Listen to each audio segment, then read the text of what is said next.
sometimes days of excruciating pain and agony.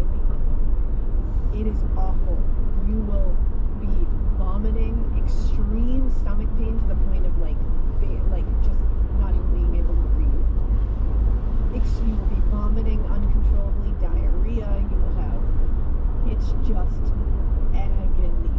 So she's causing and watching these people in the worst pain you can possibly imagine. It's fucking awful.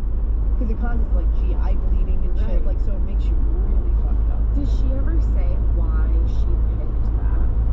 Like why she wanted to poison? No. I know like women are more likely to poison by statistics. I think some of it is probably because she wouldn't be caught. Yeah. They weren't gonna, she picked people who they weren't gonna probably ask for an autopsy, because it'll eventually cause cardiac arrest because your body goes into shock. Right. Because there's so much happening to your body, it's that bad that your body literally goes into shock and you have a heart attack and die. Right. Like, that's how they all died. Like, bodies went through fucking horror in front of her. Like, take a deep breath. And then their bodies all went into such shock that they all had a heart attack and died. And then most of them are older, as we'll see, so they don't question it. And did she do that with everybody? Give them like a huge amount? Oh yeah, she like, at one point she said she watched it and she felt nothing. Like, she watched them go through the after effects and felt nothing. Wow. So she's a real monster. That is unbelievable. Okay, keep going. Now, despite having caused Jennings Barfield's death, Velma was depressed still because, you know, she's alone now. Again. Do you think any part of her felt guilty? No, I think, to me, I don't think she feels guilty. I think she just realizes that she puts herself back to square one. Okay. And that she's depressed. And this was just as her father Murphy's health had begun to decline due to respiratory problems. Later, it was diagnosed as lung cancer. Now, by the time it was diagnosed, his cancer was too advanced to treat. So he was checked into the hospital with no plans for a discharge. He was basically in hospice. Really sad. Now, during this time, Velma found work at a knitting plant in nearby Rayford just to help her mother with the bills. And she was able to maintain that employment for a little over 2 months. And then her father died in May, and it sent her hurtling back into her bad habits. And by January 1973, Velma had now overdosed twice in as many months, and had begun stealing any pills she could find in her neighbors' houses, and you know, anybody's medicine cabinets. Like, she was really in a place where she needed a lot of help. And and it was basically to stave off withdrawal at this point. Now, she couldn't function without it, and she also couldn't maintain employment because of it.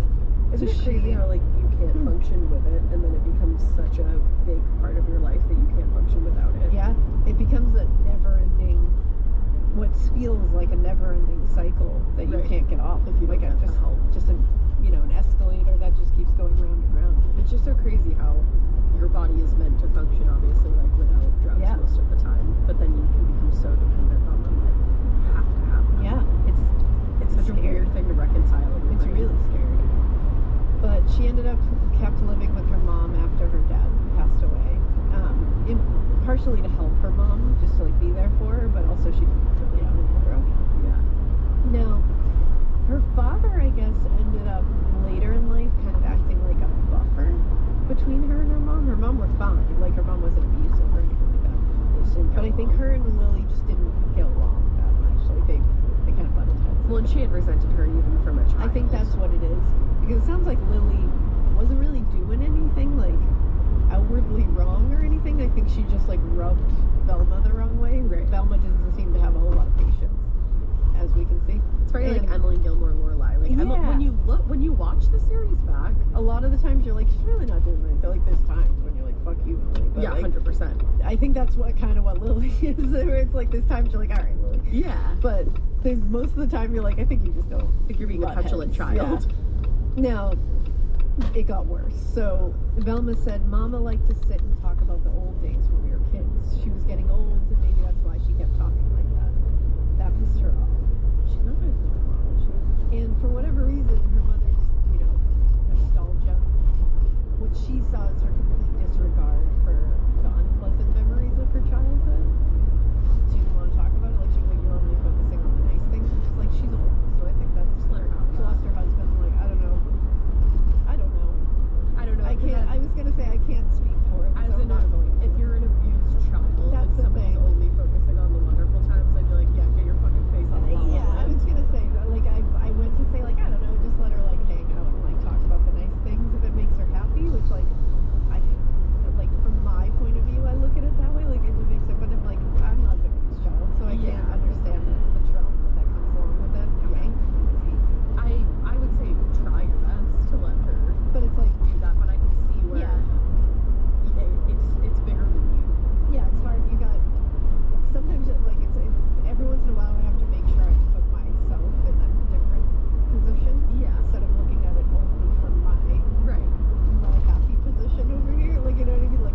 to disagree with her, of course. But there's times when you're like, all right, No, I see this. Traumatized child.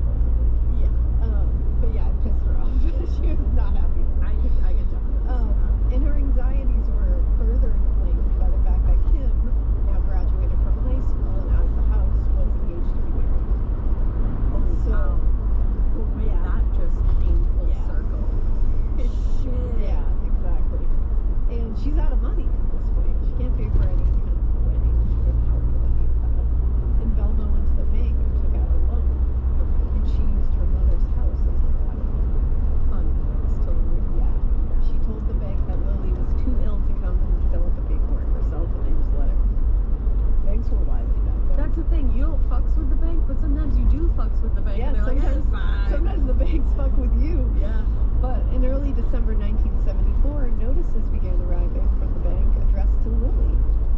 And they were demanding payment on a loan that Velma had taken out on her behalf. So Lily is older now, and she's assuming, oh, well, like the bank made a mistake, so she's just throwing them out, not even thinking about it, like just do. But Velma was seeing the notices, Right. and she's panicking, and she's sure her mom's gonna find out that she's gonna be caught. And so she's not gonna know what to do.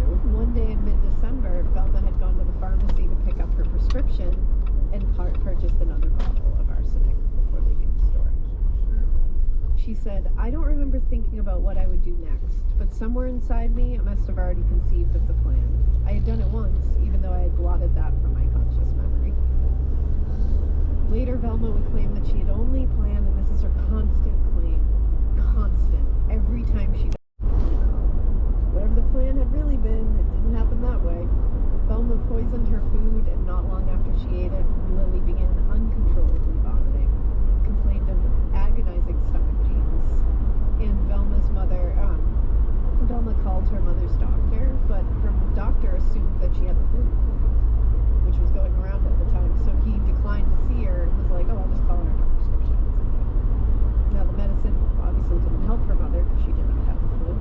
So she called her brother Olive, and they both arranged for an ambulance to bring Lily to the hospital. While Lily was in ICU, Velma kept repeating to everyone that the doctor told her there were a lot of people dealing with this kind of illness right now. That's what it was. She just had to convince herself that what she had done to her mother was not what was causing the symptoms. Secondary. Now, later that afternoon, her mother died of a heart attack as her body went into shock. From arsenic. Yep. And she later said that she kept repeating to herself, Mama died because of her heart trouble. It had nothing to do with the poison. She didn't have heart trouble previously? No. Now, since the death of Thomas Burke in 1969, Velma had descended deeper into this addiction that she was living in until her entire life was revolving around the pills she took just to get through the day. Right. And before she knew it, the addiction had become a trap in which she was willing to do anything to avoid the panic of being cut off from it. Following her mother's murder, Velma moved in with her daughter Kim and her husband, her new husband.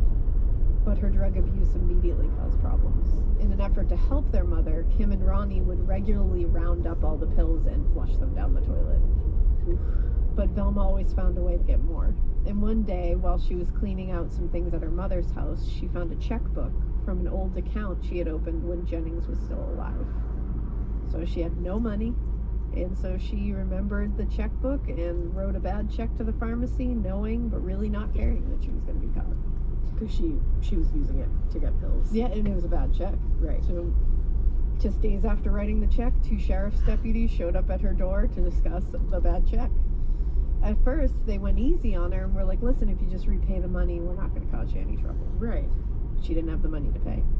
And so Velma made another half-hearted attempt to take her own life by overdosing on pills again. But she woke up in the hospital later that day. Her collarbone actually broke from the fall that she took when she passed out. Oh, wow.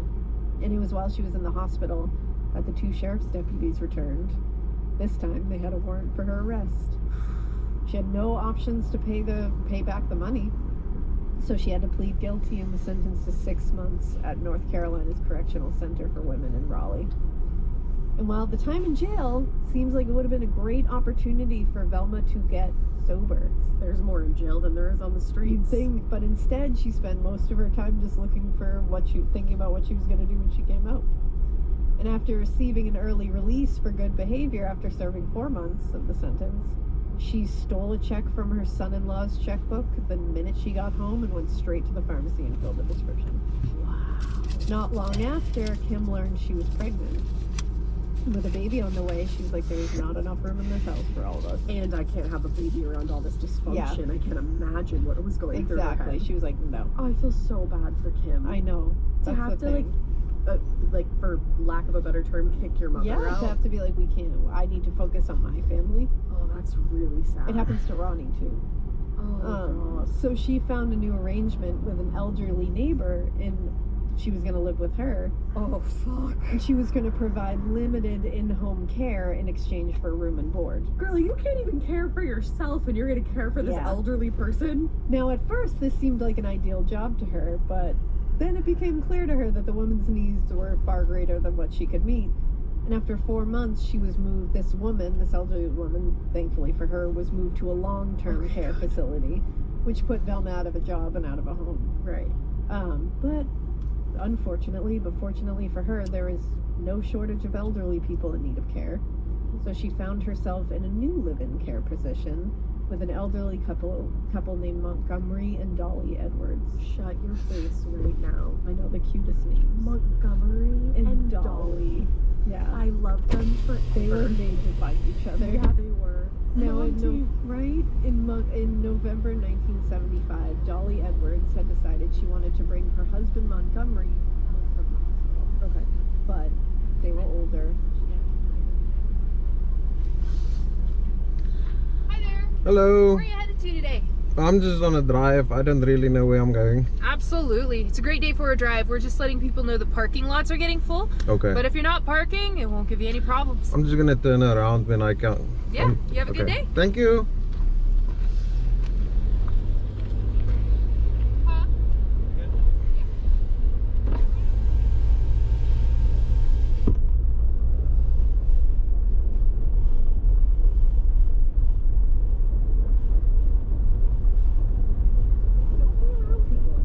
But you have Don't to. take She care has of to people use if you them. don't like them. Like, Jesus Christ, these are older people. They're just like living their lives. Yeah, but they have things that she wants. And she came to resent them.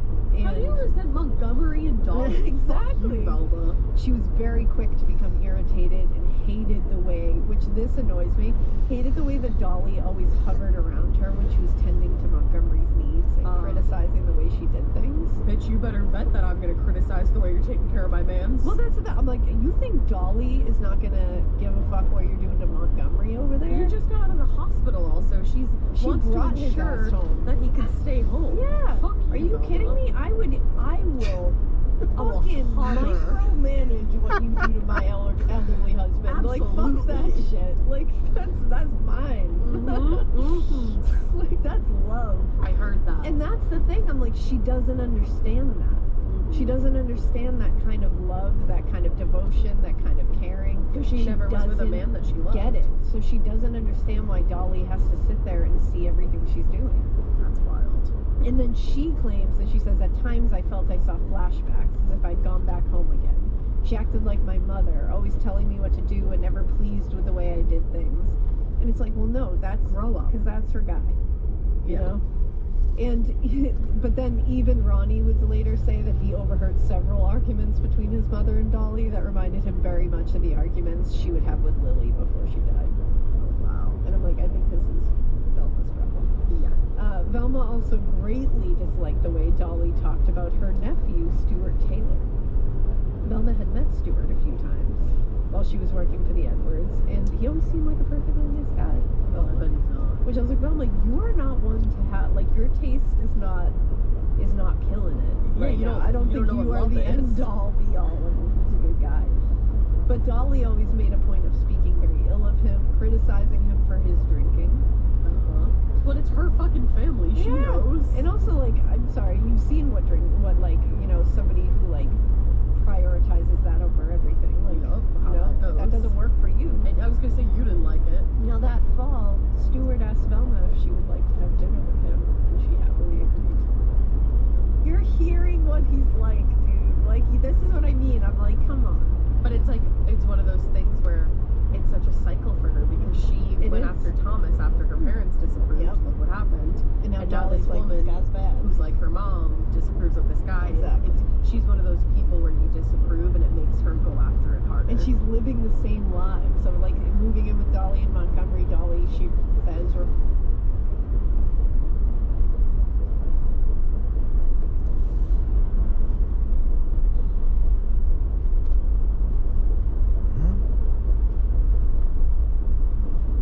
Map ends.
Come on.